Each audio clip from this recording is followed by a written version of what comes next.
I'd always sort of wanted to do a sequel to Jurassic Park because I thought that both by popular demand and also because I just had such a great time making the first film.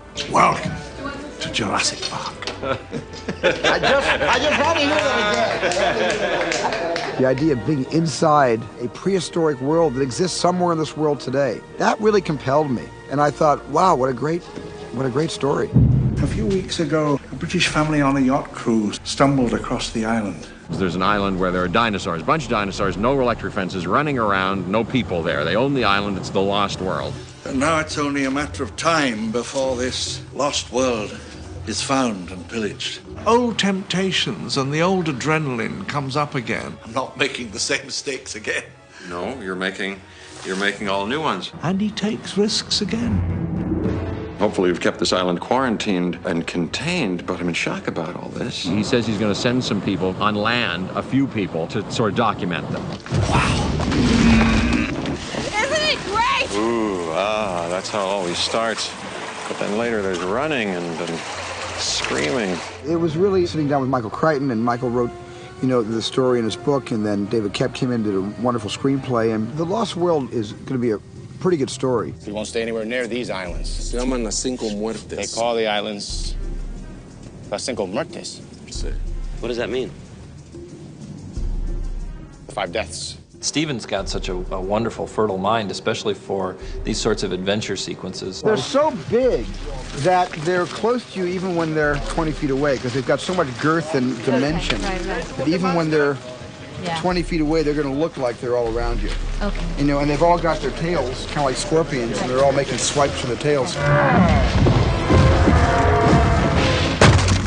In the first movie, we got over this mountain of disbelief that the audience had to suspend, which was how did they bring dinosaurs back? So it gives us a little more time to concentrate on some of the characters. My character in this movie, instead of a kind of sound fellow, like I was in the first one, who comes along for the ride with some fun, in him, I have fun in me and a sense of humor. I'll be back in 5 or 6 days. No, you'll be back in 5 or 6 pieces. But I'm driven in a very passionate way. Stay down, don't move! Don't move! He's the only one who's been through this experience before. I beg people to listen to me.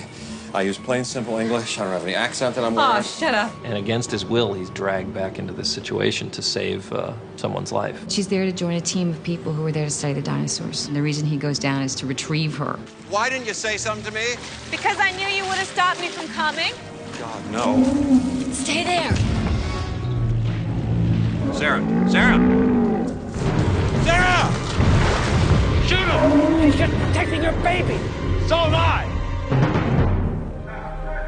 I play Kelly Malcolm. Ian Malcolm, she's his daughter. I'm your daughter all the time, You can't just abandon me whenever opportunity knocks. Gee, that hurts my feelings. Did your mom tell you to say that? And she stows away on the trailers without him knowing. Who started a fire? I just wanted to make dinner. She needs to get my attention and to obviously come here and be with me. Other animals are gonna hear this. Can you hear me? Dad, I gotta get out of here, please. I wanna get out of here. I wanna go someplace safe. No, on the boat, I wanna go someplace else. Well, we go through something very heavy and intense together, and that bond us in a very important and primal way. Please, Dad, stay here. Hey, honey, the Queen, the goddess. Your inspiration? Now you're talking. You have a bunch of different characters with strong objectives thrown into a very serious situation. The operation has suffered severe casualties, and the survivors are now in mortal danger. I need you to send rescue immediately. You put together one group of hunters and another group of dinosaur advocates. So these two groups come together. It's more than just running from dinosaurs. There's a lot of human drama in this one. And cut. His objective is simply to go on one final expedition against one of the greatest predators that ever lived. Let's get this movable feast underway. Action! They're pushing us over the cliff. Oh, my God. Hang on to something!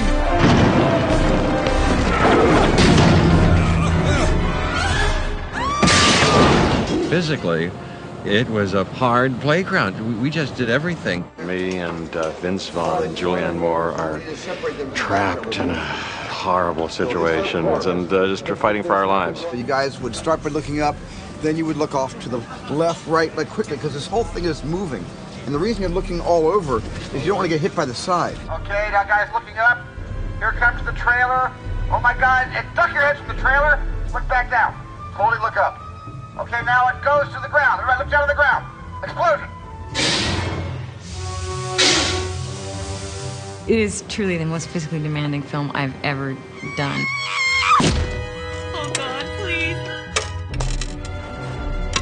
I didn't think when I first saw the script that it would be this challenging physically, and it's been fun. We're hitting you with a lot of air from an air tube. You know, you show up and you think, well, today I'm in a harness, or today I'm really muddy, or today I'm in a waterfall, or whatever, and you do it. And cut. Very nice. Good take, everybody. On this movie, we had so many sets. I mean, it was about 100, and so we had tremendous amount of changeovers where we had our 8 sound stages in our back lot plus our distant locations. When you go on location, you have to react to what's there, and I enjoy that a lot because that actually helps to dictate the way the movie's going to be, and it's you being in touch with something that's bigger than you. What the hell is that? Go as fast as you can.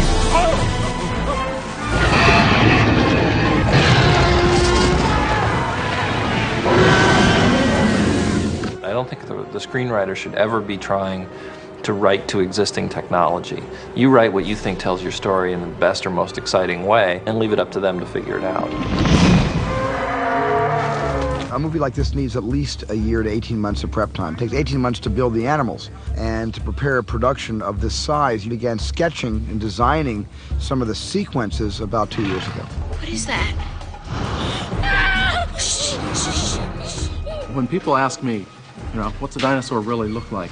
I tell them to go see the movie. I don't tell them to go to my museum. We're a scientist.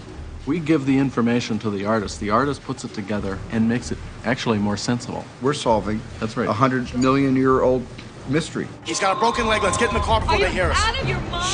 Do you have any idea what that is? Come on, open the door. Come on, baby. You're nuts.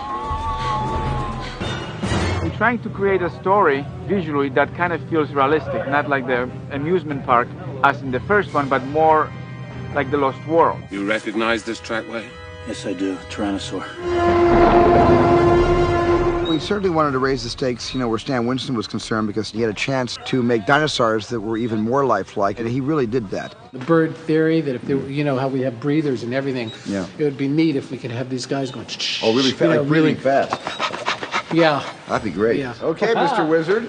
There are different dinosaurs in this, and the dinosaurs they have in this, I think, will be even a little more sophisticated. I think it'll be something you have to see. The dinosaurs have been fantastic. Stan has done an extraordinary job. I had a scene with a baby stegosaurus. She had a whole personality. She had a whole life. You didn't have to do anything, just to play the scene with her.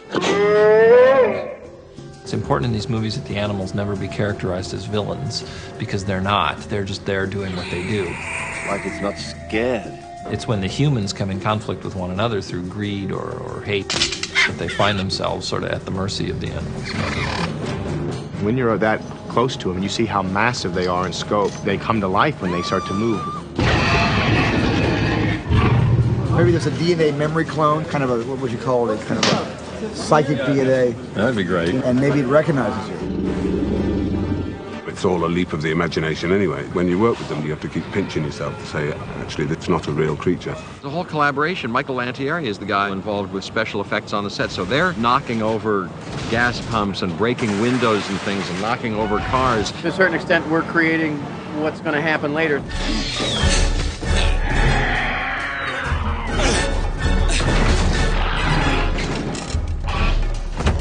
It's nice to do the mechanical stuff on the set as much as you can because the actors can work with it. And we kind of know where that shift takes place, where you can't get away with that anymore and you need something else.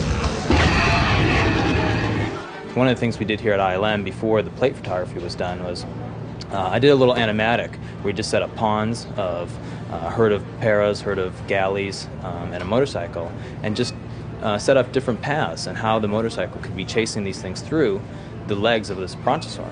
And when it came down to plate photography, Dennis sort of had a vision of what that could look like before they shot the film.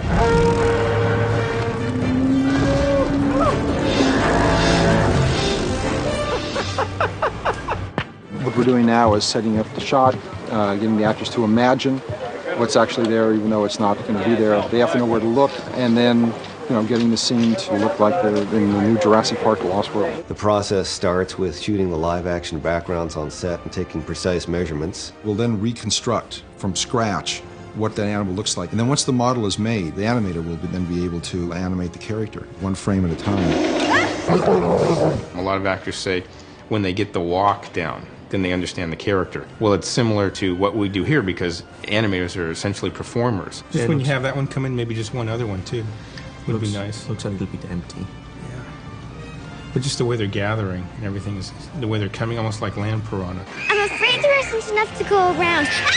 And then once the animator is done with it, the shot will go to the technical director. It's to sort of make it look real. They'll apply a skin to it, and they'll combine it with the background. Film like this is basically in the spirit of exploration. It's like a laboratory. There's so many things that are involved in getting a shot that is definitely a group effort. But hopefully the final result looks like the single mind of the animal on the screen. After it's all said and done, we have hopefully got a living, breathing creature looking as though it was really on the set, responding to Steven's direction. It's not the same movie. The new CGI and the improved artistry will make the dinosaurs look even more believable. It seemed like an opportunity to do something that was the next step beyond the first show. Hang on. It's a good adventure. It's a lot of fun. So the chances are that if you were bowled over by Jurassic Park 1, what you're going to see in Lost World will just take your breath away. I think it's more terrifying because these characters are well developed, and these characters have points of views and opinions. We came here to watch. You came to strip mine the place.